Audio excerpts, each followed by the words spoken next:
¿Cómo le va? Esto es Pasos Perdidos, por aquí por Diputados Televisión, Pasos Perdidos por DTV, en una jornada en la cual las miradas estuvieron muy centradas principalmente en el Senado Nacional, porque el Senado, por un lado, resolvió en la jornada de ayer tener una sesión la próxima semana, el día 12, pero Unión por la Patria, a última hora, convocó a una sesión especial, no hubo quórum, y ahí qué es lo que quería discutir y por qué estaba mirando muy de cerca la Cámara de Diputados. Por un lado, acompañar a la sanción de diputados respecto a el rechazo al decreto de necesidad de urgencia que aumentó el presupuesto para la Secretaría de Inteligencia del Estado, y por el otro lado, acompañar también la sanción de la Cámara de Diputados al proyecto de ley de financiamiento para las universidades. Todos esos temas, diputados tendrá que seguir mirando para la próxima semana, para el día 12, y también tenemos novedades aquí en esta Cámara de Diputados. Señora Amanda Alma, ¿cómo le va? Buenas tardes. Muy bien, aquí estamos. Efectivamente, varios bloques pidieron una sesión especial para la semana que viene, el 11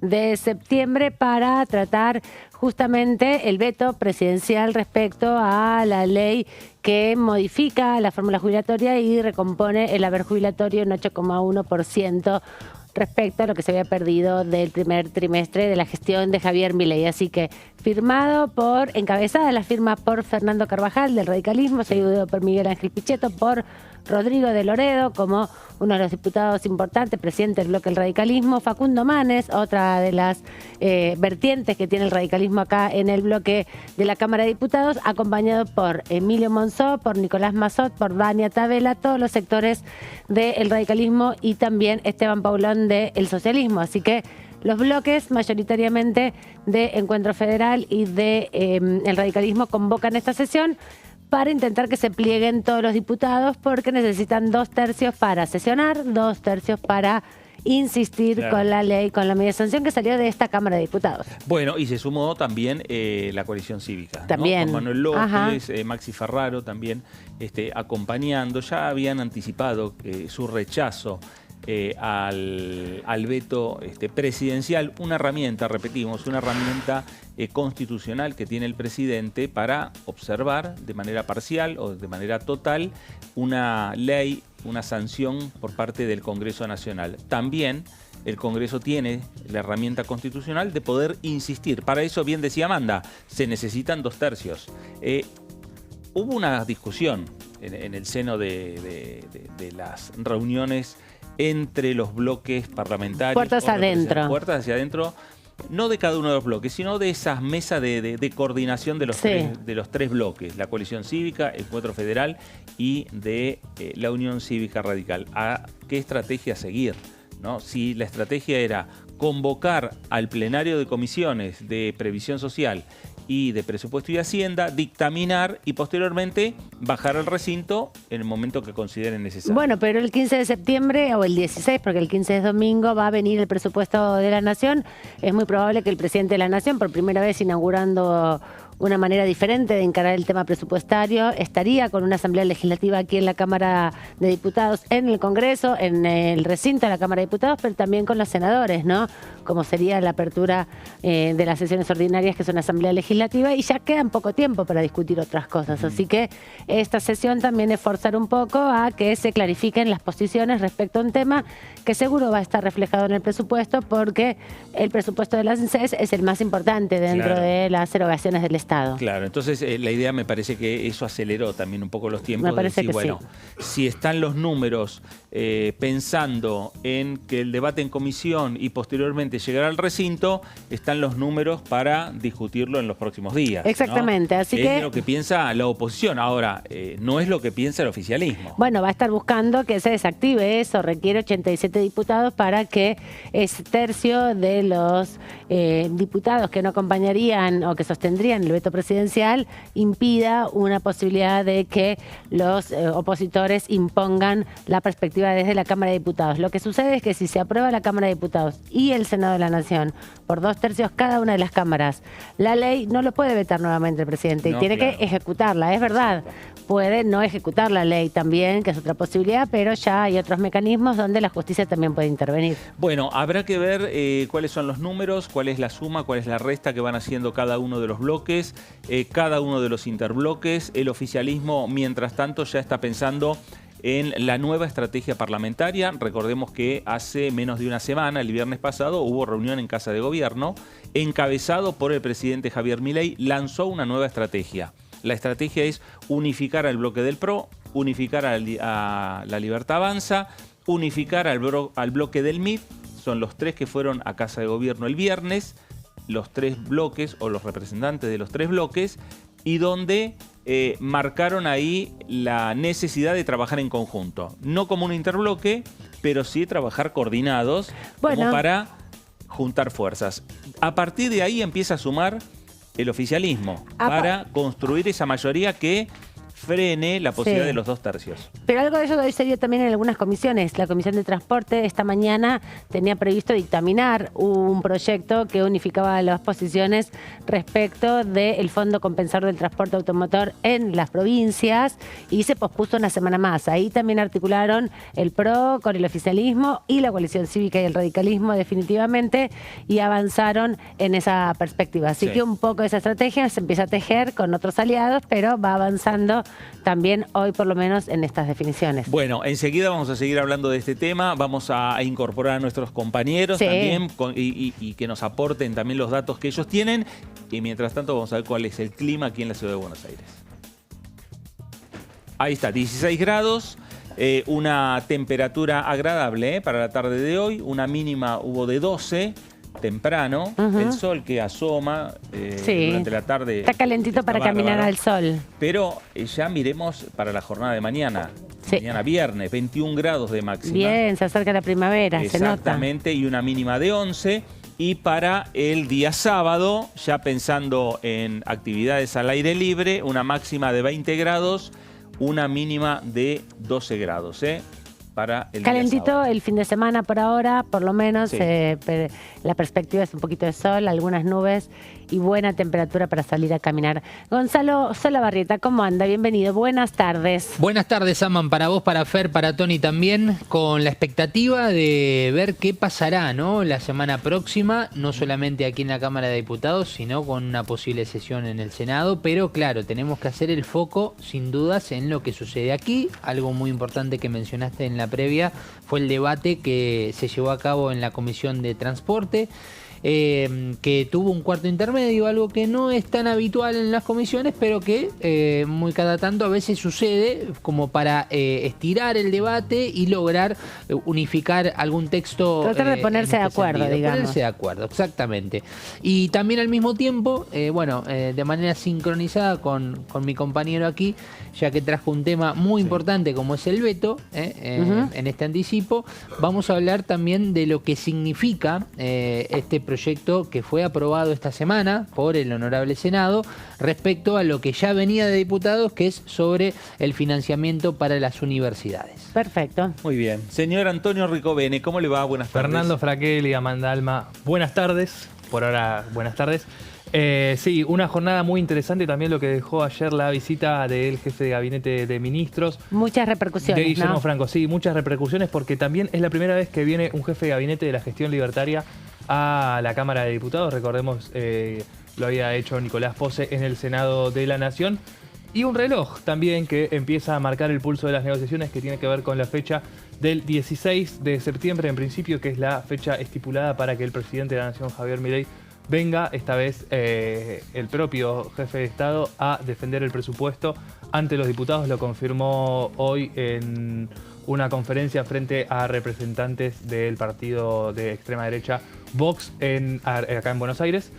Así que esperando también, qué impacto van a tener no solo la presentación del presupuesto por parte de Javier Milei, sino las negociaciones que a partir de eso se vayan a abrir con el resto de las bancadas. Nos vas a contar también en detalle cómo es el mecanismo para revertir el voto, insistir desde parte del Senado y la Cámara de Diputados respecto al veto presidencial. Así es, vamos a hablar del artículo 83 de la Constitución Nacional, en el que se rige cómo debe darse el rechazo a los vetos presidenciales, teniendo en cuenta, ¿no?, el equilibrio de poderes que se considera en la República. Bueno, antes de meternos más profundamente en lo que puede ser la presencia del presidente Javier Milei presentando, defendiendo el presupuesto, recién lo nombraba Tony, la presencia del jefe de gabinete, Guillermo Francos, aquí en el Congreso de la Nación, dejó, digamos,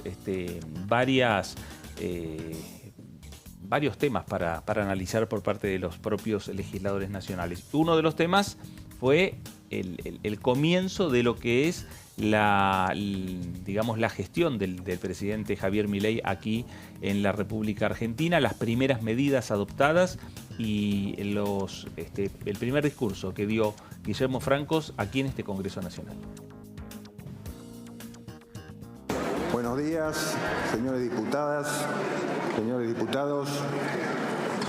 Vengo a cumplir con el artículo 101 de la Constitución Nacional y el reglamento de esta Cámara con respecto al informe del Gabinete de Ministros. Quería hacer una breve consideración inicial en función de lo que ha sido la campaña electoral y el inicio de nuestro gobierno y lo que ha sostenido en ambas etapas el presidente de la República. Durante la campaña, el presidente sostuvo su intención de luchar fuertemente contra el gasto del Estado y buscar el equilibrio fiscal y luchar contra la inseguridad. Así lo dijo el día en que el resultado electoral lo dio ganador en el mes de noviembre y así lo sostuvo en reiteradas oportunidades durante la gestión de gobierno.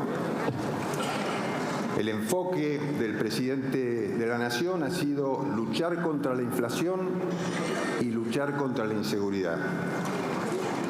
En esta intervención, en la que me voy a referir claramente también a estos puntos, voy a intentar explicar que no solo han sido esos los temas que ha tenido en miras el presidente de la República, sino que la gestión de gobierno ha abarcado durante estos casi 9 meses una serie de temas que hacen a la vida pública e institucional de la Argentina. Ahí en un ratito vamos a escuchar algunos de esos pasajes también que describía el jefe de gabinete. Fue una sesión bastante tranqui, podríamos decir. Bueno, duró menos de lo que se esperaba porque se retiraron el bloque de Unión por la Patria y el Frente de Izquierda, producto también de lo que sucedía en las inmediaciones del Congreso con la represión policial, pero hubo preguntas sobre todo de todos los bloques respecto a un tema que hoy se volvió a repetir en la Comisión de Libertad de Expresión y es la preocupación por la nueva reglamentación de la Ley de Acceso a la Información Pública. Hablaron de eso, hablaron también mucho de las universidades, que son los temas que están aquí sobre la mesa en el Congreso de la Nación, y también preguntaron sobre algunos personajes de del Poder Ejecutivo de la Nación, claro, ¿no? Algunos de los funcionarios, y respecto de específicamente algunas empresas del Estado. También se preguntó sobre los trenes, se preguntó específicamente sobre las empresas de energía atómica y de el trabajo en torno a las inversiones que espera el gobierno nacional, ¿no? Sí, hubo prácticamente un resumen de la cantidad de preguntas que los legisladores le habían enviado al jefe de gabinete en tiempo y en forma y que fueron respondidas por escrito desde la Jefatura de Gabinete de Ministros. Y sobresalió el tema de acceso a la información pública porque surgió en las últimas horas. El lunes, ¿no? En el mismo boletín oficial donde se publicaba el decreto que vetaba justamente la ley emanada por el Congreso para recomprar los saberes jubilatorios, había otra de los decretos que es justamente la nueva reglamentación, cercenando algunas posibilidades de acceder a información importante, sobre todo de los funcionarios del Ejecutivo Nacional. Bueno, ahora que es lo que están esperando los legisladores, se llevó el jefe de gabinete la inquietud de todos los bloques, de todos los bloques de este Congreso Nacional, de analizar el tema con el presidente Javier Milei. Veremos qué medida se adopta porque el Congreso también está esperando una reacción por parte del Poder Ejecutivo Nacional. Hay una reunión ya programada para la próxima semana. Hay una reunión que está programada para el día lunes. Sí, así es. Y es en Casa de Gobierno. Bueno, vamos a ver a partir de esa reunión qué puede lograr el gobierno desactivar. Lo que muchos diputados remarcaban principalmente con el tema de el veto jubilatorio tiene que ver con que de parte del gobierno no hubo en ningún momento algún mensaje a la población diciendo que se escuchó el mensaje del Congreso, otorgando por lo menos en parte lo que proponía el dictamen del oficialismo en el Senado. Recordemos que en la Cámara de Diputados el dictamen de La Libertad Avanza era un dictamen que replicaba directamente el decreto que firmó el gobierno en abril respecto a las jubilaciones. En el Senado hubo algunas modificaciones respecto a lo que había dictaminado en diputados el oficialismo. Bueno, ni siquiera hubo ningún tipo de mensaje ni señal hacia el Congreso desde ese lado. Muchos diputados dicen, bueno, no quieren negociar, aceptan las leyes que ellos quieren y nos quieren manejar la agenda. Bueno, en algo tienen que ceder porque son minoría. Así que bueno, esas son un poco las discusiones que también va a intentar llevar adelante el gobierno con la Casa Rosada. Vamos a pasar un fragmento más de la presentación de Guillermo Francos, que estuvo aquí en la jornada del día miércoles dando su primer informe a la Cámara de Diputados. Asumimos el 10 de diciembre y nos encontramos con una bomba de tiempo. Teníamos una inflación minorista que se movía con un alza del 1% diario, un desequilibrio fiscal a nivel del Tesoro de 5 puntos del PBI y a nivel del Banco Central de 10 puntos del PBI. También registrábamos una deuda por 20.000 millones de dólares cuyos pasivos remunerados los tenedores podían ejecutar al día siguiente. Un vencimiento de deuda de 8.000 millones de dólares a los 10 días siguientes a la asunción, deudas con importadores por 42.600 millones de dólares y deuda flotante de la Administración Pública Nacional por el equivalente a 9.000 millones de dólares. Voy a ejemplificar la situación en la que estábamos con algunos números concretos, comparando diciembre del 23 con noviembre del 23. En el mes de diciembre, la producción de autos había caído 14,9% respecto al mes anterior. El patentamiento de autos, 24,9%. El patentamiento de motos, 11,2%, todas caídas. El consumo de cemento, 4,6%. El índice Construya, 14,8%. Las importaciones de bienes de capital, 33,4%. Y la faena bovina, 12,5%. Todas caídas de diciembre del 23 con respecto a noviembre del 23. Estos números son el correlato de un Estado elefantiásico, ineficiente y corrupto, que prestaba servicios de muy mala calidad a la ciudadanía y garantizaba negocios para unos a costa de todos los argentinos. 7 meses después, los números de julio son otros. En relación a junio del 2024, la producción de autos aumentó el 40,3%. El patentamiento de autos, el 26,3%. El patentamiento de motos, el 9%. El consumo de cemento, el 17,9%. El índice Construya, el 12,1%. Las importaciones de bienes de capital, el 34,9%. Y la faena bovina, el 15,7%.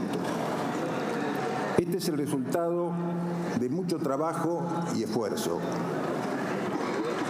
de mucha gestión de gobierno. A pesar de esta herencia caótica que recibimos y de encontrarnos en una situación de clara minoría parlamentaria y política, como es de su conocimiento, empezamos a construir las bases de una nueva Argentina, un país con libertad, sin inflación, sin déficit, con un Estado chico que cobra menos impuestos, donde hay estabilidad y seguridad. Bueno, ahí estaba otro de los fragmentos del mensaje que dejó aquí en el Congreso Nacional el jefe de gabinete Guillermo Francos. Habló alrededor de una hora, más o menos, leyó casi todo el texto, hubo algunos momentos que interrumpió para incorporar alguna reflexión personal, pero se ciñó al texto que ya había previsto que iba a traer para leerle a los diputados, sobre todo con algunos datos que desde la gestión querían ponderar y que luego, bueno, no hubo tanto retome por parte de los diputados tampoco del discurso de Guillermo Francos. Tampoco hubo interrupciones. No. Más allá de las planteadas por la diputada del Frente de Izquierda, Vanina Biasi, en relación a los sucesos que ocurrían fuera del Congreso Nacional. Bueno, que eso derivó en que Unión por la Patria decidiera salir antes del recinto. Nos lo preguntaron, no hubo preguntas de parte... Hubo un pedacito que habló Pablo Schedlin, diputado por Tucumán, respecto a temas de salud, que son los temas en los que él se especializa, pero Unión por la Patria no esbozó preguntas. Y también fue, a diferencia de lo que habíamos visto con otros jefes de gabinete, no fue un discurso ni excesivamente provocador, ni excesivamente chicanero, como... No tuvo muchos adjetivos. No tuvo muchos adjetivos, se limitó a exponer algunos datos respecto de la gestión. Sí hubo algunas valoraciones y que se empezó a ver con los aplausos respecto a los temas de seguridad, al plan de Patricia Bullrich, también respecto a los piquetes, pero no hubo mucho más que eso. Sí, y en el después también hay que remarcar una cuestión. Primero, en la previa, que según lo que podíamos ir averiguando, se sabía que dentro del discurso iba a haber mucho dato económico y también datos de lo que en política se conoce como la herencia, ¿no? Lo que dejó el gobierno anterior en cuanto a los números que recién escuchábamos. Y en el después, fíjense cómo lo que sucedió afuera con la represión policial contra los jubilados que estaban, o las personas mayores de edad que estaban justamente manifestándose sobre la avenida Rivadavia, cambió dos panoramas. El primero, la duración de lo que era una sesión se esperaba finalice cerca de las 7 de la tarde, 8 de la noche, que culminó antes de las 6 de la tarde.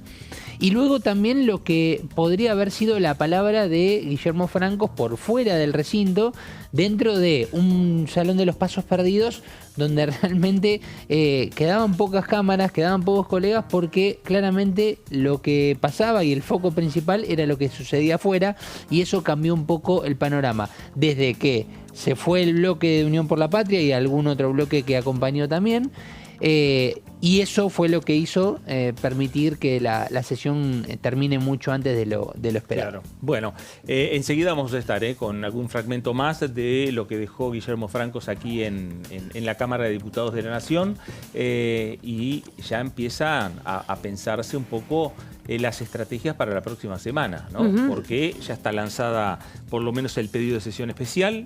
Este pedido de sesión especial va a tener que ser confirmado por las autoridades de la Cámara. Todavía no está en la agenda. 10 diputados se requieren nada más para la convocatoria, y el presidente de la Cámara no puede, puede desactivarlo si haya un acuerdo y lo retiran los propios que lo han solicitado, pero si no, tiene que seguir adelante con la convocatoria. Estos son 3 bloques que suman alrededor de 70 personas, más o menos, entre el radicalismo, entre Coalición Cívica y Encuentro Federal, y 99 de Unión por la Patria, y 5 que tiene el Frente de Izquierda. Con eso ya van cultivando un grupo importante de diputados, y hay que ver qué pasa si todos los diputados de cada uno de esos bloques están garantizados. Claro, que ahí está la tarea más difícil. Ahí está donde uno señala siempre que las matemáticas en política no dan el mismo resultado, ¿no? La suma de la cantidad de diputados radicales, más la suma de diputados de Encuentro Federal, más la suma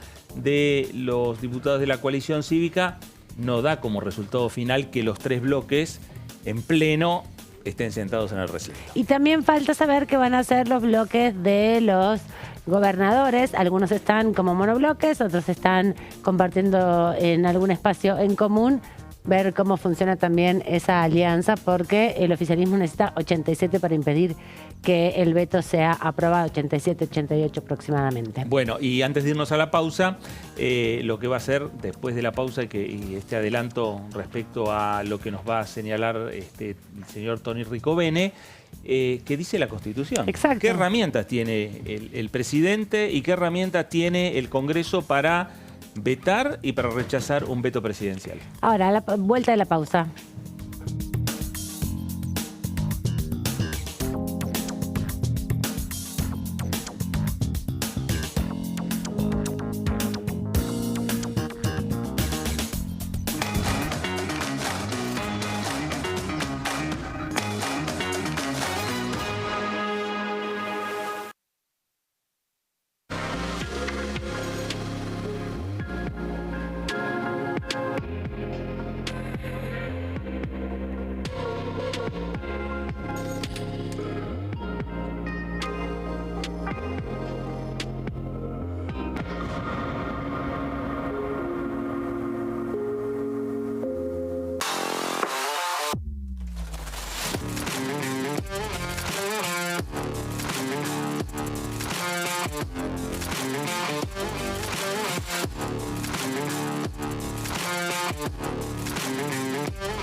En este momento, millones de niños y niñas tienen desnutrición severa. Algunos están tan débiles que apenas pueden pararse. Pero con tu ayuda podemos salvar a los niños.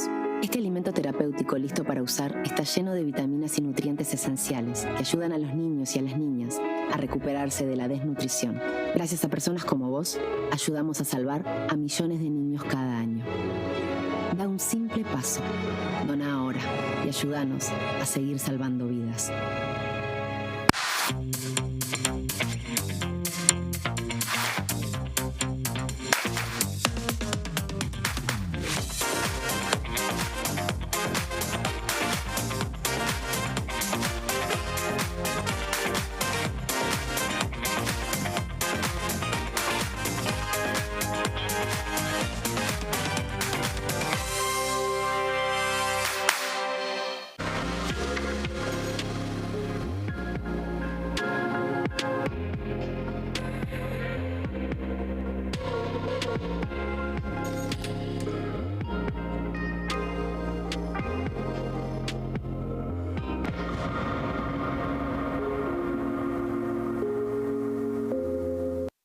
¿Qué diferencia hay entre la Cámara de Diputados y la Cámara de Senadores? La Cámara de Diputados representa al pueblo de la nación argentina. Esto significa que las provincias más grandes y con mayor cantidad de habitantes tienen muchos más diputados que las provincias más pequeñas. La manera de establecer las cantidades es proporcional. La Cámara de Senadores representa a las provincias. Cada provincia envía 3 senadores al Congreso Nacional. El total de senadores es 72, dado que las provincias argentinas son 24. Este es un número fijo. Por ejemplo, la provincia de Buenos Aires cuenta con 70 diputados nacionales y la provincia de Tierra del Fuego con 5. Pero tanto la provincia de Buenos Aires como la de Tierra del Fuego cuentan con 3 representantes cada una en el Senado de la Nación. Cada 2 años, el Congreso Nacional renueva la mitad de sus diputados y 1/3 de sus senadores nacionales. El mandato de los senadores es de 6 años, mientras que el de los diputados es más breve, dura solamente 4 años.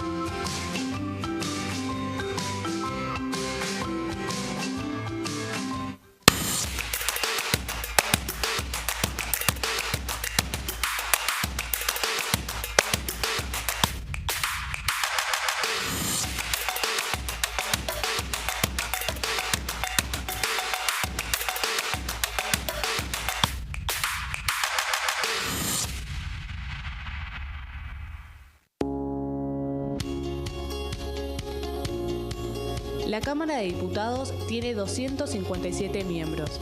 Los diputados debaten y sancionan leyes que rigen en todo el territorio nacional. Algunas de las más importantes son el presupuesto de gastos generales del Estado, el Código Civil, el Código Penal, la forma en que se rige el trabajo, las jubilaciones, entre tantas otras. Además, controla y hace un seguimiento de las políticas del Poder Ejecutivo a través de la visita de diferentes funcionarios o el pedido de informes, así como la posibilidad de realizar juicios políticos a los funcionarios. La duración de los mandatos de los diputados es de 4 años y pueden ser reelegidos indefinidamente.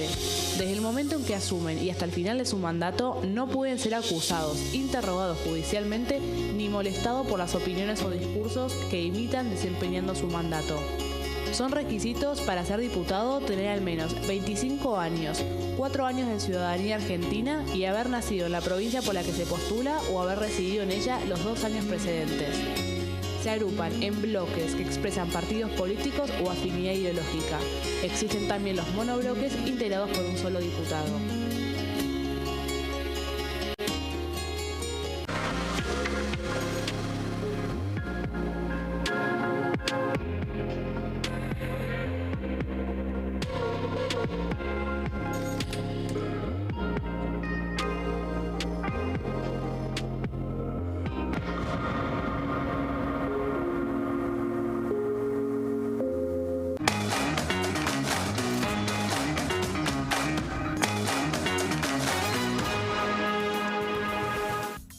Muy bien, regresamos aquí a Diputados Televisión, regresamos a Pasos Perdidos para este segundo bloque.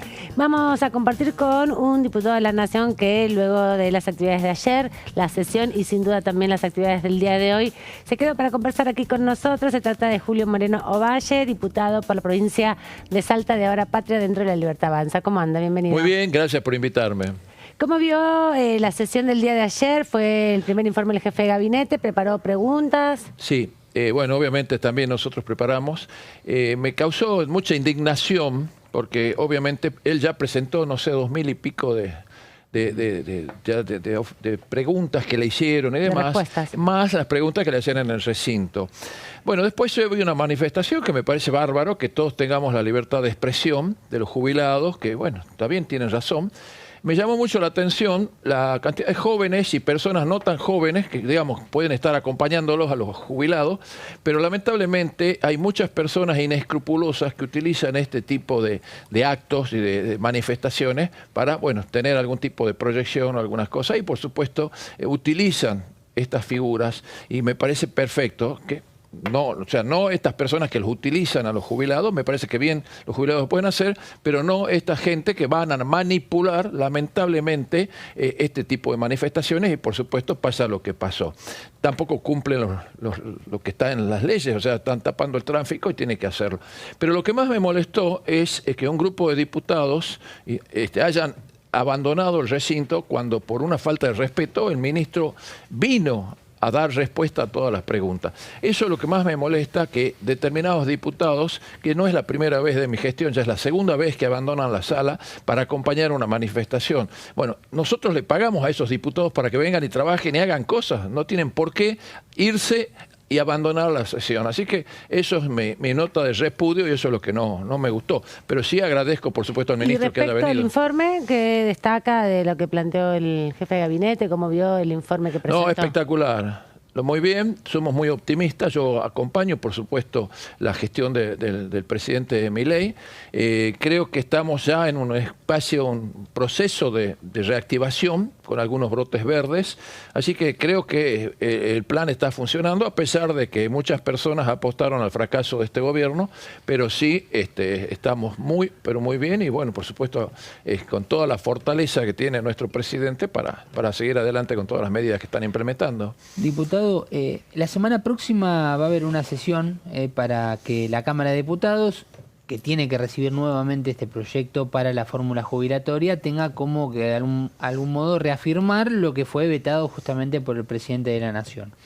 Digo, además de esto, que ya es parte de la agenda importante y del presupuesto, ¿qué espera que se empiece a tratar? ¿Cuáles son los temas que usted cree que vendrán a futuro aquí en la Cámara? No, hay muchos temas que se están trabajando, estamos trabajando, o sea, al margen de lo más importante que va a ser la semana que viene, va a ser el tema de aprobación o rechazo con una tercera parte de lo que vetó el presidente, pero hay otros temas que sí nos están dando, y lo estamos trabajando muchísimos en distintas comisiones, la ley de libertad de expresión, la comisión nuestra, por ejemplo, yo estoy en la Comisión de Economía, estamos trabajando también en un convenio que se hizo de importaciones temporarias. Hoy justamente estuve en una reunión con la gente de aduana, con el presidente, el director de aduanas, para ver qué pasó. Es un proyecto que se firmó Argentina en el año 61, todavía no se aprobó. Así que bueno, estamos viendo de hacer una reunión, obviamente con los integrantes de nuestra comisión, los diputados que quieran acompañarnos, y también con la gente de la Cámara de Comercio, que ellos también de alguna manera se ven involucrados para garantizar que esas importaciones temporarias entren de la misma forma, salgan de la misma forma en que entraron. Un recital, por ejemplo, de algún cantante, demás, que tienen que traer equipos y demás. Bueno, esa garantía, para darte una idea, ¿no?, de lo que fue el convenio que se hizo en Bruselas, esas garantías tienen que firmar la gente de las cámaras de comercio. Así que estamos en eso, estamos trabajando con muchísimos proyectos, con muchísimos temas, así que muy contentos. Diputado, yo quería preguntarle, bueno, respecto a la situación hacia adentro del bloque de La Libertad Avanza, lo que tuvo que ver la semana pasada con la salida de Lourdes Arrieta, los conflictos con Rocío Bonacci a partir de declaraciones respecto a la visita a los represores. Primero, ¿cuál es su visión sobre lo que fue esa visita a los represores? Los que le hicieron van a tener que explicar la semana que viene en la comisión de peticiones. Bueno, ¿cómo quedó el bloque después de eso? Yo personalmente no hubiera ido. Es mi opinión y por supuesto me hago cargo. Lo que se respira ahora en el bloque es muy interesante. Quizás podamos tener ese tipo de desavenencias que algunos diputados con poca experiencia de lo que es una discusión política dentro de un bloque, hayan hecho algunas manifestaciones o lo que sea. Pero adentro del bloque estamos todos convencidos que el proyecto superador que tiene Javier Milei es un proyecto que nos va a hacer mucho bien al país y lo estamos defendiendo. O sea, los problemas internos vamos a empezar a resolverlos adentro, en casa, como en todos lados. Pero obviamente quizás alguna falta de experiencia, o mal asesoramiento de algunos diputados, ha pasado lo que pasó, pero adentro del bloque se respira un aire totalmente distinto. ¿Lo atribuye a falta de experiencia simplemente? Yo creo que hay muchos factores, no solamente falta de experiencia, sino también quizás mal asesorados. Creo que por ahí, por ese lado viene. Pero sí es importante que entre todos nosotros nos digamos qué es lo que pensamos, por supuesto sacar una conclusión y después sí seguir avanzando, ¿no? O sea, lo que estamos haciendo se sabe. O sea que nadie lo van a decir dentro de 10 días o 15 días qué es lo que pasó ni qué es lo que no pasó. Hoy se sabe todo perfectamente. Y esto forma parte también de la libertad de expresión que lo estamos desarrollando también desde nuestro sector. Julio, dentro de pocos días se va a dar un hecho inédito, que el presidente de la Nación venga al Congreso Nacional a traer su propio presupuesto y explicárselo a ustedes en la Comisión de Presupuesto de la Cámara de Diputados. No, me parece perfecto, eso es una obligación que tienen todos los presidentes. No nos olvidemos que un presupuesto es un plan de gobierno y ese plan de gobierno lo tiene que explicar para que obviamente nosotros lo aprobemos. Eso es importantísimo que tengamos claro, pero este presupuesto va a tener una variable distinta. Digo una variable distinta porque antes se calculaban los gastos y después se veían si hubo déficit o no y se pedían plata o se emitía dinero. Eso es lo que vino hasta ahora que yo recuerdo. Este presupuesto va a ser distinto, va a ser un presupuesto que se van a calcular primero los ingresos, que es lo que se va a programar en ingresos, y después recién los gastos que se van a tener. O sea, es una visión totalmente distinta de la que se venía acostumbrando a hacer. La financiación a través de emisión monetaria, préstamos, etcétera, no va a existir, no va a haber. Entonces, directamente, ¿cuántos son los ingresos? Y en base a los ingresos se calculan los ingresos. ¿Se puede esperar entonces algunas partidas con recortes presupuestarios en función a eso? Seguramente, sí, seguramente. Acá el objetivo fundamental, y eso hay que entenderlo, el objetivo fundamental es eliminar el déficit fiscal. Que los ingresos sean iguales a los gastos. Eso es fundamental. Y en la medida en que empecemos a bajar, porque son los dos objetivos clave que en este momento estamos trabajando muy fuerte, y obviamente el Ministerio de Economía, el presidente también, de bajar la inflación. Cuando tengamos una inflación de un 2% o menos, que es la devaluación que se está haciendo con el dólar, obviamente la gente va a tener la oportunidad de decidir si se queda en dólares o se queda en pesos y sabe que no le van a cambiar las reglas de juego. Y en economía se habla mucho de confianza, de estabilidad, de seguridad jurídica. Bueno, eso es lo que se está buscando. Obviamente después vendrá la eliminación del cepo, bueno, ya se están bajando los impuestos, hay varios impuestos a las importaciones que ya se están trabajando muy bien. El impuesto país, por ejemplo. El impuesto país, por ejemplo. El impuesto país, o sea, poco a poco se van a hacer, no esperemos que en 8 meses o 9 meses se solucione un problema que ya viene arrastrando y un problema estructural de muchísimos años y de muchísimos gobiernos. ¿Y cómo imagina Julio ese debate? Porque ir al déficit cero en un presupuesto de una manera como siempre se ha discutido este presupuesto en el Congreso de la Nación, entre gobernadores, entre partidas para las provincias, partidas para diferentes organismos, ¿cómo imagina que va a ser ese debate? No, yo creo que es importante que todos nosotros, yo personalmente estoy recibiendo muchísimos pedidos, caso de obras públicas, por darte un ejemplo, de que queremos que se inscriban en el presupuesto. Pero sí creo que hay que, primero, decir, señores, la prioridad 1 es no tener déficit fiscal. No se puede hacer populismo. Lo que sí vamos a hacer concretamente es decir cuánto ingreso y cuánto gasto. Y en función de eso se irán asignando las prioridades. Obviamente eso ya lo tendrá, lo manejará, obviamente lo están trabajando ahora la gente que está haciendo el presupuesto. Y por otro lado, sí, nosotros podremos decir, mira, me gustaría, qué sé yo, hay un gasoducto que se está por hacer y que nosotros queremos, que me lo han pedido gente del norte de mi país, que quieren que ese gasoducto tenga una conexión de 17 kilómetros para empezar a darle un subproducto a ese gas, que por ejemplo podrían ser, sin ir más lejos, las garrafas y fundamentalmente las garrafas sociales. O sea, todo ese tipo de cosas lo vamos a ir analizando cuando ya tengamos los números y tengamos el presupuesto. Y espera que venga el ministro también de Economía y su equipo para dar explicaciones de cómo va a ser el proceso. Obviamente, que venga y que explique. Yo creo que es importante también que tengamos una visión no solamente de una línea política, sino también de una línea técnica. Gracias, diputado, por este ratito aquí en Pasos Perdidos. El diputado Moreno Ovalle de la provincia de Salta, justamente compartiendo con nosotros un poco de su perspectiva y su mirada de lo que va a suceder en los próximos días, porque se anticipa la entrega también y el ingreso del presupuesto 2025. Bueno, y hablábamos que ayer estuvo el jefe de gabinete aquí en el Congreso Nacional. Fragmentos, la palabra de Guillermo Francos aquí en la Cámara de Diputados. Un mes después de asumir, el presidente Milei envió con mucha convicción al Congreso 2 leyes que implican enormes transformaciones para la Argentina. La sanción de la ley Bases y del paquete fiscal fue un enorme hito en nuestra gestión. Obviamente, tuvimos 2 etapas en este proceso que todos ustedes conocen. Una primera etapa en la que no tuvimos éxito en esta Cámara y tuvimos que volver atrás sobre ese proyecto de ley, generar modificaciones, acuerdos políticos en este recinto y después en el Senado de la Nación para obtener las sanciones respectivas. No existe en el mundo un gobierno que haya logrado sacar adelante leyes que cambien el país de una manera tan profunda y establecer los cimientos para el crecimiento y la estabilidad de los próximos años.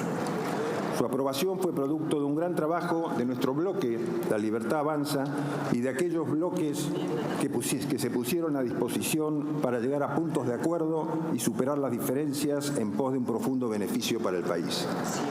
La ley Bases, junto con el DNU 70 y el paquete fiscal, le devuelve libertad a los argentinos, impulsa la actividad privada, atrae inversiones y genera puestos de trabajo. Es un instrumento que pone en marcha una expectativa distinta para la actividad económica, más allá de los logros que el gobierno está obteniendo en la lucha contra la inflación y la eliminación del déficit. Donde había incertidumbre, ahora hay seguridad jurídica, previsibilidad y estabilidad para quienes producen. Donde había manotazos del Estado, ahora hay certeza de que no se cambiarán las reglas del juego para quienes invierten. Destaco dentro de la ley bases todo el sistema de regulación petrolífera, gasífera, minera, el RIGI y las reformas fiscales. Hemos visto como luego de aprobado el RIGI, YPF decidió avanzar en la inversión más grande para la historia de la Argentina para desarrollar gas natural licuado con el procesamiento, transporte y liquefacción de gas que sale de Vaca Muerta. Además, en esa misma cuenca visitamos con el presidente de la República los yacimientos de Vaca Muerta y ahí las empresas petroleras nacionales e internacionales más grandes del país, con inversiones significativas, se comprometieron a una inversión de 2.500 millones de dólares para el oleoducto Muerta Sur, con el objetivo de lograr que el país exporte o llegue a exportar 30.000 millones de dólares anuales para el año 2030. A su vez, Aluar, la mayor productora de aluminio de Argentina, encarará una importante inversión de 400 millones de dólares para la ampliación del parque eólico de Puerto Madryn. Esto permitirá alcanzar la autogeneración energética en la producción de aluminio primario, además de fortalecer el desarrollo económico y energético de la Patagonia. Todo esto fue consecuencia de esta ley que sancionó el Congreso de la Nación y que establecía el régimen de incentivos para las grandes inversiones, que algunos todavía critican, que va a ser la fuente de enormes inversiones para explotar recursos naturales que durante muchísimos años estuvieron olvidados. Bueno, ahí estaba, otro fragmento de Guillermo Francos. Vamos a seguir repasando parte de lo que dijo. Recordamos, habló alrededor de 1 hora y luego respondió a algunas de las preguntas de los bloques hasta a eso de las 4:30, ¿no? 5 de la tarde se levantó finalmente la sesión. Quedaba todavía el bloque mayoritario de Unión por la Patria para poder hacer las preguntas, pero bueno, frente a la situación que se vivía en las inmediaciones del Congreso, decidieron abandonar el recinto y salir a la calle también en el día de ayer. Tony, ¿nos ibas a contar cuál es el mecanismo que establece la Constitución o qué pautas establece la Constitución respecto a la herramienta del veto presidencial? Así es, Aman, la herramienta del veto presidencial, bueno, es una herramienta que está en la Constitución argentina desde su primera edición, vamos a decir. Creada por Juan Bautista Alberdi, uno de los próceres más revalorados, si se puede decir, en este último tiempo. Lo marca el artículo 83 de la Constitución como una parte del equilibrio de poderes, es decir, si el Congreso de la Nación puede juntar mayorías para imponer una norma, bueno, que no gobierne ese Congreso de la Nación sin el control del Poder Ejecutivo, por eso se le da esa herramienta del veto, pero bueno, tampoco se apunta a que todo pueda ser vetado, por eso también el Congreso de la Nación tiene su herramienta para rechazar estos vetos. Bueno, esto implica un tratamiento en cada una de las cámaras, tanto en el Senado de la Nación como en la Cámara de Diputados, que implica reunir 2/3 de los votos de los presentes, es decir, de los diputados que están presentes, bueno, 2 de cada 3 tienen que votar en rechazo de este veto. Esto que genera, bueno, una complicación numérica, Aman, muy complicada de seguir, porque los 2/3, sabemos, es una mayoría especial. No es la de 3/4, que es la más agravada, pero sí deja con pocas chances al oficialismo, a la oposición, perdón, de poder rechazar esto. A partir de esto, lo que vemos es la posibilidad del gobierno de avanzar igualmente con su veto, a pesar de su minoría parlamentaria. Y lo que tienen también los vetos presidenciales es que pueden ser totales o parciales, a diferencia de otros sistemas como el de Estados Unidos, donde solamente se permiten los vetos totales. Acá hay vetos parciales. Alberto Fernández fue el presidente que más usó vetos parciales en distintas leyes. Mirá. Y bueno, Javier Milei tuvo su primer veto, que en esta Cámara de Diputados ya hay un pedido de sesión especial para tratarlo el próximo día miércoles a partir de las 11 de la mañana. Es un pedido que lleva la rúbrica de diputados del bloque de Miguel Pichetto, de diputados del bloque de la Unión Cívica Radical, de las distintas tribus del bloque radical, un bloque, al igual que varios de los otros, bastante fragmentado en este último tiempo. Bueno, los distintos sectores, los más oficialistas, los menos oficialistas, los más cercanos a los gobernadores, los adversarios a los gobiernos provinciales, todos acompañaron,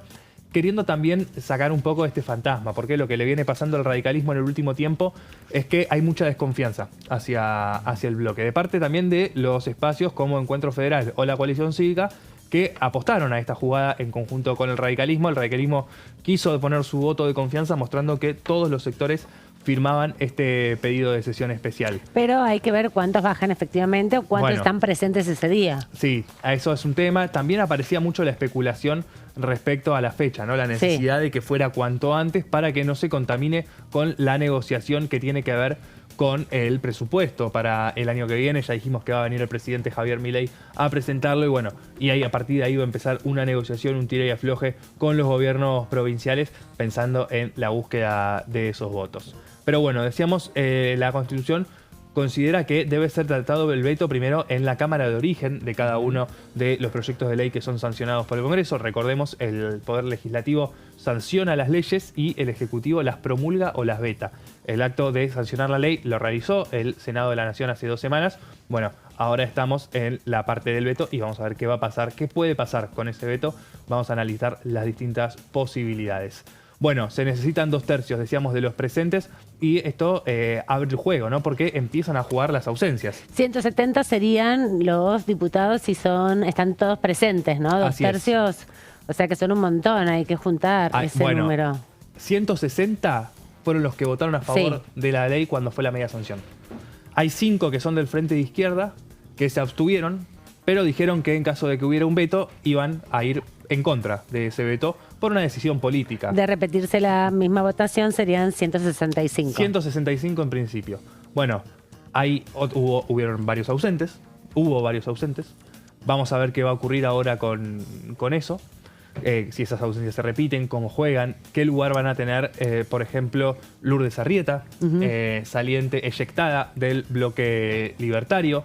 Vamos a ver cómo está la relación con el MID, que también tiene su agenda desarrollista y los diputados son parte de ello. Bueno, son algunos interrogantes que surgen. Hubo algunos radicales ausentes en aquella votación.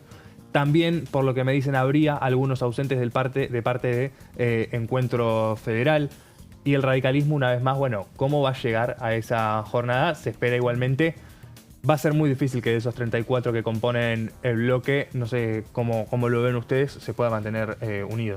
Sí, es parte del gran interrogante con el radicalismo, ¿no? Porque como hay tantas vertientes diferentes, sí, claro, y si bien convoca el presidente del bloque, hay que ver en definitiva cómo avanzan esas negociaciones puertas adentro, como decías más temprano. Algunos radicales ya anticiparon que no van a acompañar el rechazo al veto, como está planteando mayoritariamente el bloque de Rodrigo de Loredo. Algunos ya empezaron a decirlo puertas adentro, por lo menos. Y lo han señalado en la última reunión del bloque, que algunos van a estar ausentes.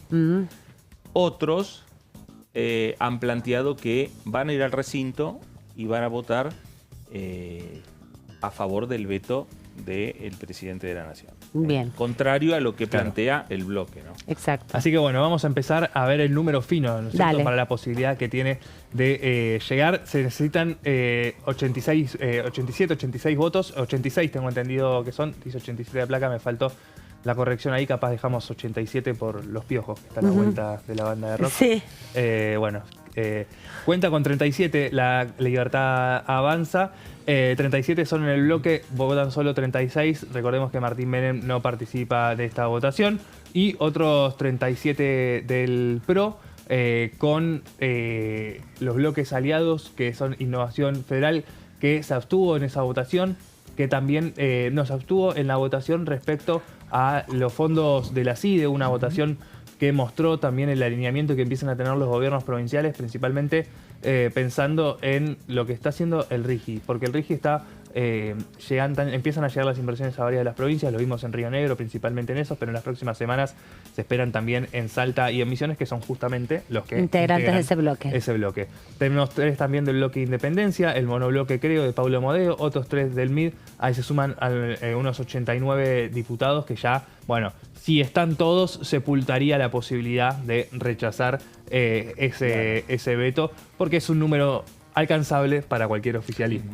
Y también están los diputados de la provincia de Santa Cruz que no están dentro del bloque de identidad federal. Así es, son diputados que vienen marcando diferencias con el gobierno nacional, pero recordamos están alineados con el gobernador Claudio Vidal de Santa Cruz. A partir de las conversaciones que pueda llegar a tener el gobierno con este sector, se puede definir la suerte o destino de lo que vaya a pasar.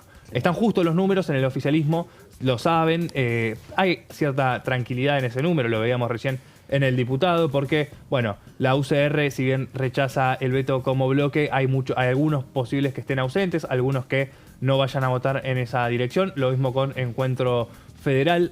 No pueden asegurar que todos los integrantes rechacen el veto presidencial, principalmente por su relación con los gobernadores. Un proyecto que, según la Oficina de Presupuesto del Congreso, recordamos, tiene un impacto al Producto Bruto Interno del 0,4%.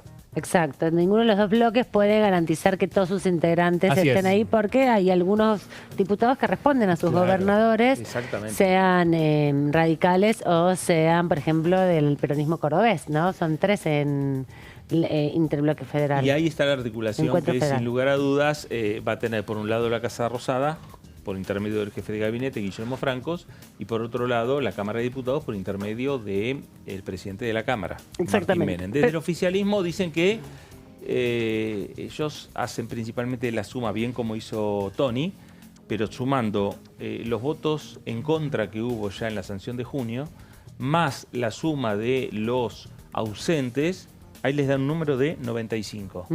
72 votos a favor, 23 ausentes.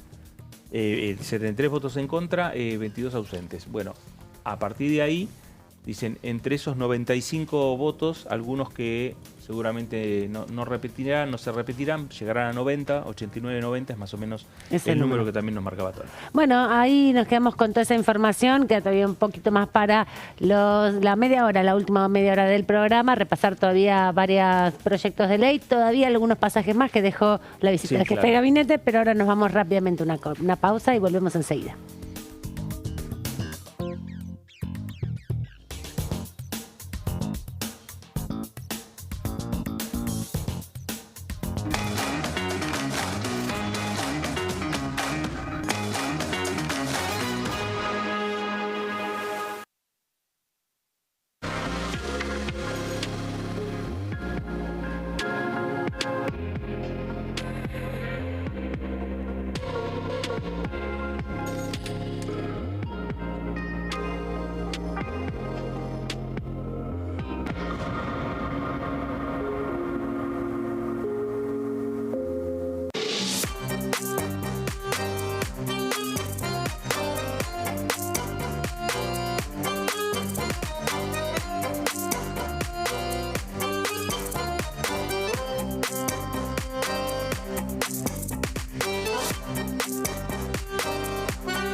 Cuando un proyecto de ley ingresa a la Cámara de Diputados, ya sea creado por un legislador, enviado por el Poder Ejecutivo o producto de una iniciativa popular, se trata primero en las comisiones correspondientes para luego ser tratado en el recinto por los diputados.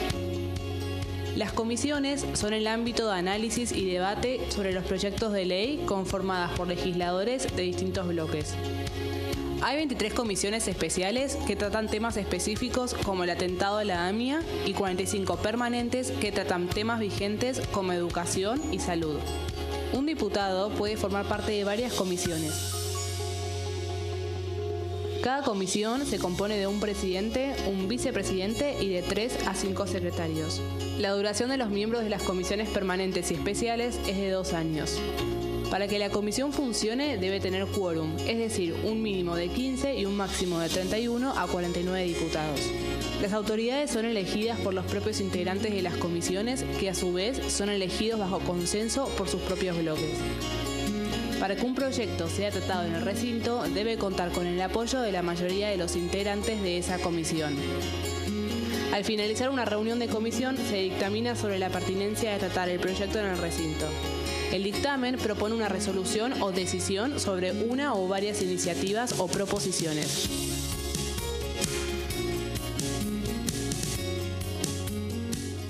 Dengue, Zika y chikungunya. Presta atención a estos síntomas. Si tenés fiebre alta, 38 o más, de 2 a 7 días de duración y dolor de cabeza, en especial detrás de los ojos, muscular y de las articulaciones, diarrea, dolor abdominal, náuseas y o vómitos, malestar general, cansancio, decaimiento, erupción en la piel, sangrado en nariz, encías u otras partes del cuerpo, no te automediques. Toma mucho líquido, usa repelente y acércate a un centro de salud.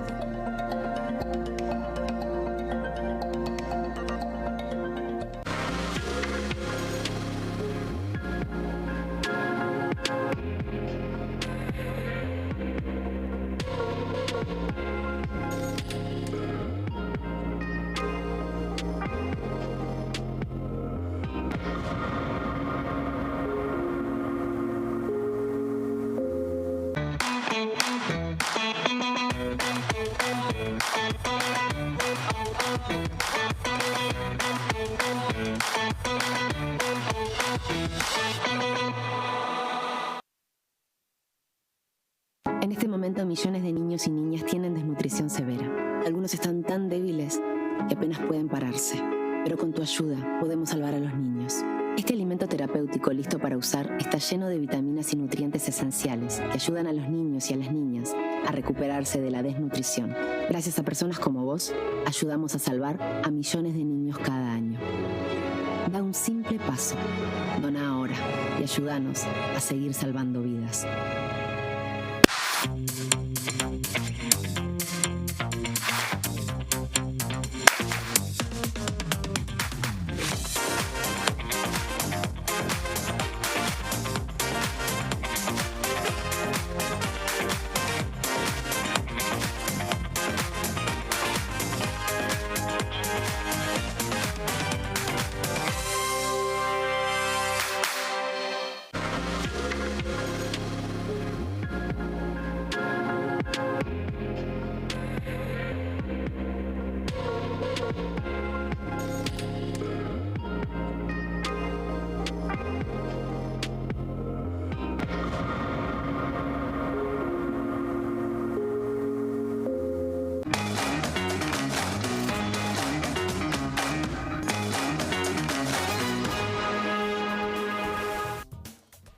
Seguimos aquí en Pasos Perdidos repasando, Fer, todo lo que dejó ayer la visita de Guillermo Franco. Así es. Su primer visita como jefe de gabinete, informe 140. Bueno, y vamos a escuchar un nuevo fragmento del jefe de gabinete aquí ante los diputados nacionales.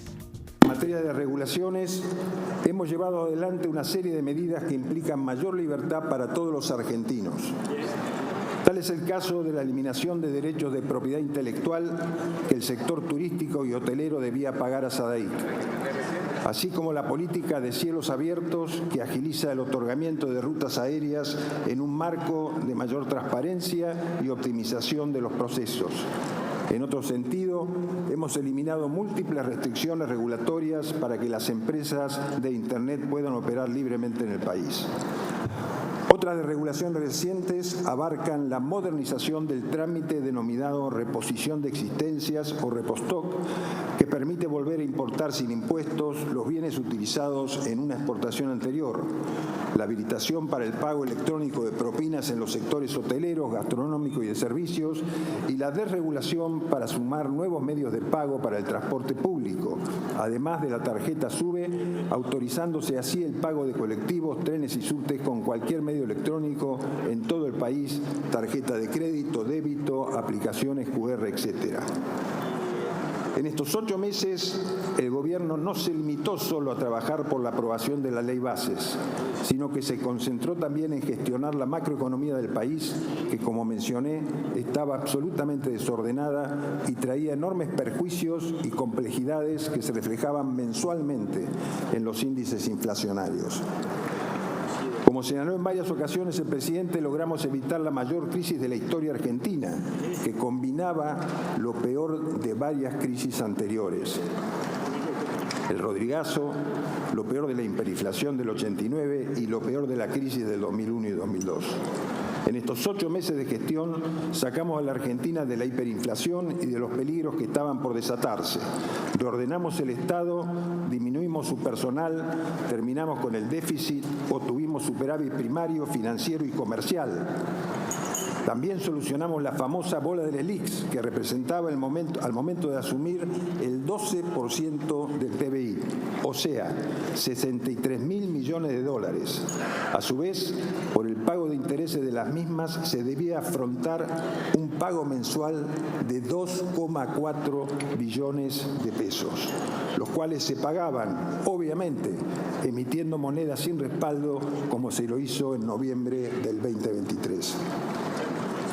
Además, reordenamos el pago de la deuda externa cumpliendo con todos los vencimientos. Todo eso sin que el Tesoro reciba financiamiento del Banco Central. Gracias a un enorme esfuerzo revertimos la senda hiperinflacionaria que nos encontramos al asumir e iniciamos un proceso de fuerte desaceleración que se demostró en los índices mensuales. 25% fue en diciembre, 20% fue en enero, 13% en febrero, 11% en marzo, 8,8% en abril, 4,2% en mayo, 4,6% en junio y 4% en julio. En materia de inflación mayorista, el descenso fue aún más brusco. Además, logramos superávit fiscal en tiempo récord, pasando de un déficit descontrolado del 4,6% del PBI a un superávit de 0,4% acumulado en 6 meses de gobierno. Durante los últimos 8 años anteriores al inicio de nuestra gestión, el déficit fiscal fue del orden de los 27.000 millones de dólares anuales promedio. En materia de superávit financiero entre enero y julio, este fue prácticamente 2 billones de pesos, equivalente al 0,4% del PBI. En pocos meses cambiamos de manera paradigmática los ejes de la gestión pública, eliminamos el déficit, desaceleramos bruscamente la inflación y mantuvimos el superávit por 6 meses consecutivos. Bueno, ahí estaba, otro fragmento del jefe de gabinete, las expresiones que fue dejando aquí en la Cámara de Diputados. Exacto, hizo hincapié en la ley Bases, sí. Hizo hincapié también en el decreto 7023, que recordemos está rechazado en el Senado y aquí todavía no. Hizo también hincapié en el paquete fiscal y la articulación con los diferentes bloques. Ahí el diputado Pichetto, cuando le tocó hacer uso de la palabra, le reclamó un poco articulación más específica con el resto de los bloques, claro, para poder aprobar las próximas leyes, ya que es minoría el oficialismo, claro, ¿no? Por más que sume todos estos aliados. ¿Y estará sentado en ese lugar donde estuvo Guillermo Francos, el presidente de la Nación, el próximo lunes 16 de septiembre? Para mí van a poner un atril.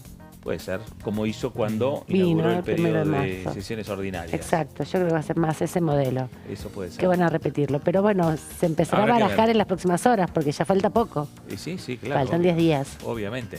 Bueno, hablamos un poco también de los tratamientos legislativos que hay en esta Cámara de Diputados de la Nación, y uno de los tratamientos legislativos tiene que ver con la educación, con los fondos universitarios, un tema que también está pasando por el Senado, Gonza. Exactamente, Fer, porque recordemos que ahora quien tiene la posta es la Cámara Alta, en referencia a la aprobación del financiamiento universitario, que es un tema que viene, diría que desde principio de año, en lo que significa la protesta por parte de este sector educativo para la defensa, recordemos con una marcha bastante importante en cuanto a la cantidad de gente, de personal no personal, vinculado a las universidades, pero que creían justa la manifestación y por eso salieron a las calles. Recordemos una manifestación que llamó mucho la atención por la cantidad de familias que se habían sumado y que habitualmente no acostumbraban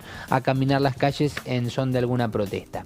Bueno, esto es básicamente el proyecto para lo que es la protección y el mantenimiento justamente y el sostenimiento del financiamiento educativo, sobre todo para las universidades, que plantea el diputado Carro junto con muchos otros compañeros de banca, en unión también con otras iniciativas que se han propuesto aquí en la Cámara de Diputados y que tendrá justamente, después de lo que fue la aprobación aquí en la Cámara de Diputados, ahora veremos si la semana próxima, si es que se comunica oficialmente una sesión para el Senado, bueno, lo que será la segunda aprobación que necesita esta iniciativa para que finalmente sea ley, con la posibilidad de que se dé lo que un poco nos explicó Tony y que ya vimos de manera oficial que pasó con la fórmula jubilatoria, que es el veto presidencial si así lo requiere el propio presidente de la Nación. Ya está convocado para el jueves. Ya está convocado, perfecto. Bueno, entonces tendremos justamente para el jueves lo que es esta sesión que podría haberse dado hoy, sí, pero finalmente decidieron llevarlo hacia la semana próxima. Esto lo decíamos recién, el Senado fue quien aprobó en la comisión, en las comisiones respectivas, el dictamen que venía de la Cámara de Diputados. Esto se había votado de manera afirmativa el pasado 15 de agosto aquí en la Cámara de Diputados. Si mal no recuerdo, el número exacto de votos afirmativos fue de 156 votos afirmativos por parte de los legisladores de la Cámara Baja. Vamos a desarrollar un poquito para ver de qué se trata este dictamen, que es el que finalmente se aprobó en las comisiones y por eso tendrá que ir al recinto. Lo que pide es actualizar las partidas presupuestarias del año 2024 a partir del 1 de enero del 2024. Un poco ayer se dio este debate, ayer no, sino antes de ayer en el Senado, respecto a algunos números. Bueno, desde la Oficina de Presupuesto del Congreso se estimó que esta iniciativa, así como está, le generaría un costo aproximado de, bueno, en realidad sí, es el número exacto, básicamente cercano a los 800 millones de pesos, que es 738.595 millones de pesos. Esto es lo que, en pos de la defensa de un posible veto del presidente, ante el acomodamiento en los números, decide directamente él tomar la decisión de cuánto, tal vez obviamente con todo su equipo, con el Ministerio de Capital Humano, con la Secretaría de Educación, darle los requeridos aumentos no solamente al personal docente, sino al personal no docente y obviamente todas las cuestiones de infraestructura que necesitan en la parte presupuestaria. Aquí hablamos del 1 de enero del 2024, son los montos de gastos de funcionamiento de las universidades nacionales. Siguiente placa, para empezar a ver cuáles son justamente también las otras actividades para las cuales se requiere un aumento, un incremento hacia el 1 de enero, hablando también de lo que fue la inflación de ese mes particularmente, que fue del 20% y fue la más alta de este año por lo menos. Asistencia financiera a hospitales universitarios también es otra de las actividades que se pretende aumentar en cuanto al presupuesto. Las actividades de extensión universitaria, que en algún momento lo hemos hablado aquí en la mesa, con Aman, con Fer, con Tony, no recuerdo si estaba en la mesa ese día, que son todas las actividades que en las diferentes carreras que se estudian se realizan por fuera de las aulas, ¿no? Algo muy importante para lo que se suele llamar por fuera de lo teórico las prácticas, ¿no? Básicamente la formación profesional. La formación profesional. Fortalecimiento de ciencia y tecnología está dentro también del incremento presupuestario, y el desarrollo de la educación superior, que es el punto principal también dentro de este proyecto y de esta iniciativa. Bueno, ayer, el otro día en el Senado hablaba un poco también el senador Guado de Pedro y marcaba que de noviembre del 2023 a julio del 2024 la inflación dio un 135% acumulado, mientras que el salario universitario había aumentado un 57%, quedando por debajo en ese porcentaje. Vamos a ir a la siguiente placa. Esto se hace por la variación anual del año 2023, es una de las cuestiones que están marcadas técnicamente. Y obviamente el índice que se utilizaría para esta actualización es el índice de precios al consumidor, el IPC, algo que venimos escuchando reiteradamente desde lo que es la ley de alquileres hasta justamente, por ejemplo, bueno, si alguna de las personas aquí alquilan, saben que los incrementos se dan acumulados entre 3, 4 meses o 6 en algunos casos, y ahí se hace justamente en base a la inflación, que es básicamente lo que indica este índice que da el INDEC, para el incremento. Bueno, así de esta manera, así como también sucedió en el proyecto vinculado a la nueva fórmula jubilatoria, que lo que se y que ya fue vetada, que se pretendía dar un aumento a los jubilados según el IPC, también está este índice aquí presente en el proyecto del presupuesto universitario, y obviamente, como decíamos, esto lo informa el INDEC. Siguiente placa, para continuar con el desarrollo de este proyecto, que lo que pide son aumentos que otorgue el Poder Ejecutivo en las actividades mencionadas. Esta es otra parte técnica de un artículo bastante particular y en donde seguramente tendremos que prestar suma atención en los debates. El programa 26, que es dentro de ellos es el desarrollo de la educación superior, durante el 2024 y anteriormente a la sanción de esta ley, en la siguiente placa vemos cómo dice técnicamente que podrán ser descontados de la aplicación retroactiva justamente por el IPC. Aquí estuve tratando de consultar porque realmente es el artículo 4 de este proyecto que vino aprobado de diputados. Es tal vez la parte más costosa de tratar de entenderlo, y es básicamente que si hubo en este periodo mencionado algún aumento, que lo hubo, o así lo debe demostrar obviamente el Poder Ejecutivo, y así lo tiene que recibir también el Congreso para entender este tipo de descuentos que se hacen, porque utiliza la palabra descuento. Bueno, se podrá descontar de esos porcentuales de aumento que hubo de lo que indica este aumento retroactivo proyecto que se está pidiendo a partir del 1 de enero de este mes. Bueno, de este año, perdón. Faltan 2 placas. La anteúltima, hablamos de acá un tema muy importante, la recomposición salarial para el personal docente y no docente universitario, no desde el 1 de enero, sino desde el 1 de diciembre, recordemos diciembre de 2023, donde asumió Javier Milei justamente su gobierno, el 10 de diciembre particularmente. Aquí en el Congreso hemos visto luego su discurso el 1 de marzo, pero la asunción fue el 10 de diciembre. Y la inflación fue del 25% en diciembre. Exactamente. Bueno, justamente dice que el incremento o la recomposición salarial debe ser a partir del 1 de diciembre del 2023 y hasta el mes de sanción de la presente ley. La variación, obviamente, acumulada de la inflación durante dicho periodo que acabamos de mencionar. Y en la siguiente placa, creo que ahí estamos, ¿no?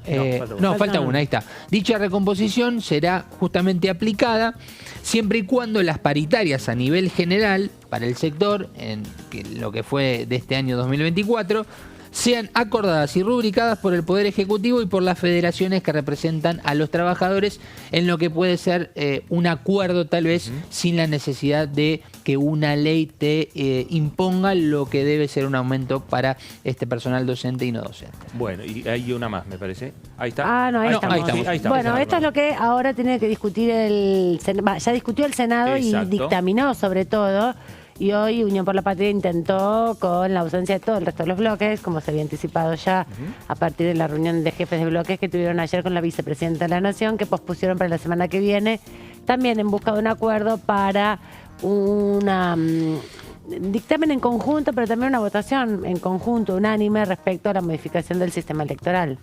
Bueno, el tema de la boleta única, ¿no? La boleta única de papel. El oficialismo ayer decía que si ponían en consideración a llevar al debate el tema de la boleta única, no estaban garantizados los votos para aprobar la norma tal como quiere el gobierno nacional. Hubiese sido una derrota para la Casa Rosada y por lo tanto se pasó todo para la próxima semana. Pero que la próxima semana, el jueves 12, se tratan los 3 temas. ¿Qué son? O no estén los votos. Reforma política con la reforma de la boleta única. Exacto. Esto que nos contaba Gonza del presupuesto universitario y el DNU 625, ¿no? El DNU que incrementó en 100.000 millones de pesos las partidas presupuestarias para la Secretaría de Inteligencia. De eso también se le preguntó a Guillermo Francos en el día de ayer. Fue uno de los temas que sobrevoló varias de los interrogantes de los bloques opositores, y ahora vamos a pasar a compartir con ustedes otro fragmento de la presentación de Guillermo Francos. Esta es la parte justamente donde el jefe de gabinete viene con su informe. Claro. Luego está toda la parte de las preguntas, que es un poco más dinámica, pero acá es lo que el jefe de gabinete viene a informarle directamente a los diputados y diputadas de la Nación, y este es un fragmento. En materia laboral impulsamos la reforma incluida en la Ley Bases, luego de que la justicia frenase las disposiciones contempladas en el DNU 70. Es una discusión urgente para nuestro país. En Argentina no se generan nuevos puestos de trabajo genuinos en el sector privado desde el año 2011. Con esta normativa establecemos los cimientos para una reforma laboral profunda que contemple un debate más amplio sobre aspectos como la educación, la formación, la deserción escolar, entre otros. Queremos impulsar la generación de trabajo en Argentina y otorgar seguridad jurídica tanto a empleados como a empleadores.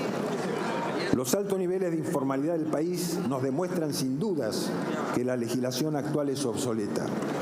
Por ejemplo, durante el segundo trimestre del 2023 había 7,5 millones de trabajadores no registrados, mientras que los asalariados privados eran menos de 6,4 millones.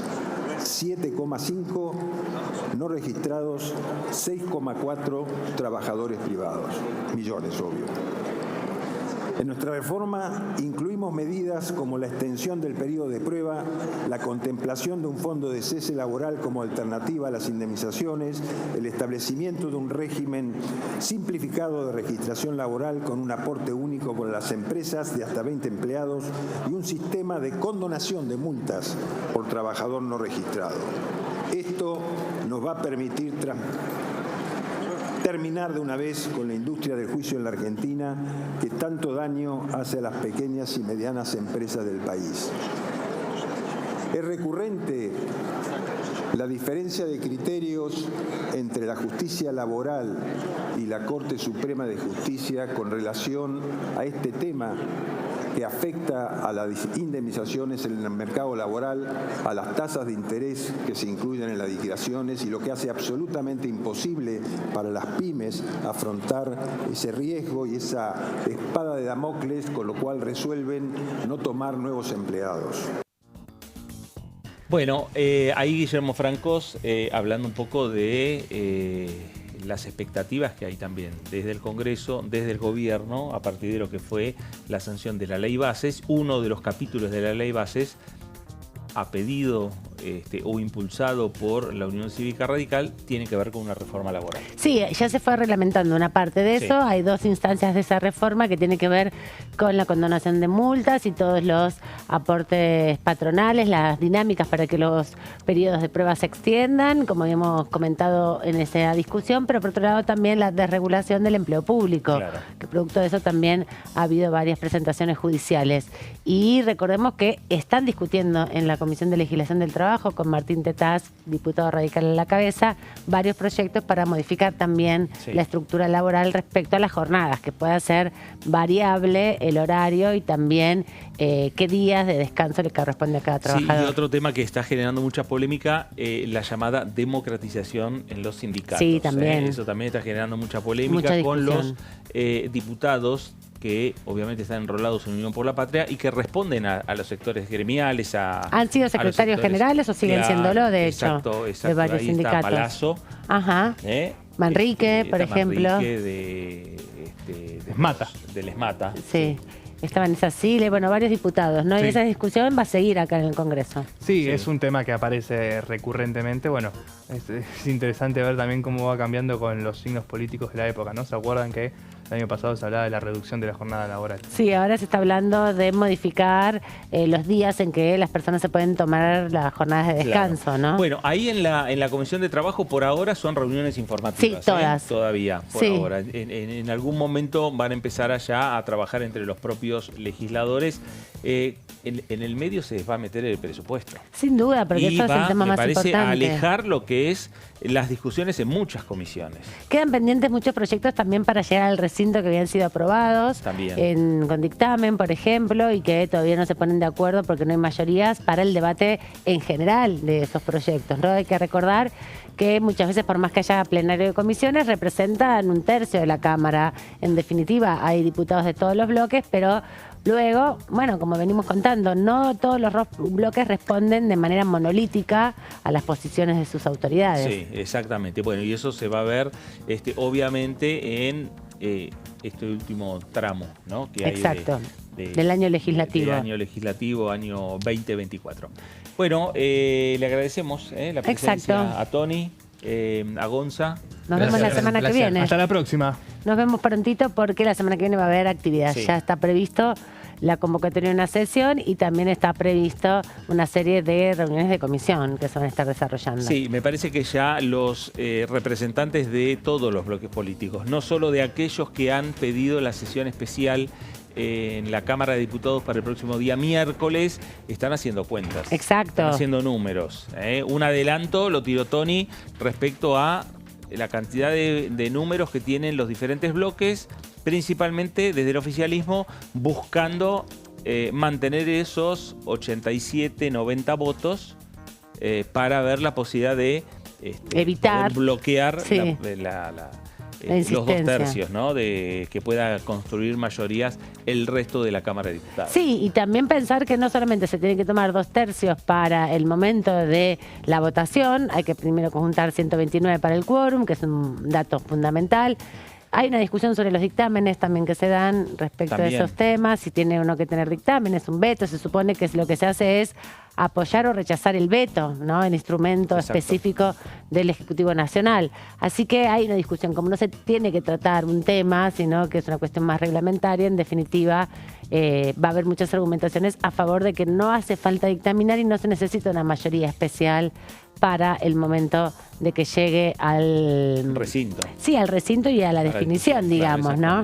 Bueno, veremos cómo se va dando. Lo cierto es que ya están los planteos hechos por parte de los bloques que hoy presentaron este pedido de sesión especial, y por el otro lado, con la información que también dio hoy el presidente de la Nación, que va a venir al Congreso a presentar él mismo, a defender su presupuesto general de gastos para el año 2025. Nos vamos por hoy, mañana nos volvemos a encontrar aquí. Sigan con toda la programación de Diputados TV para informarse de lo que sucede aquí dentro del Congreso de la Nación. Hasta cualquier momento. Gracias, nos reencontramos.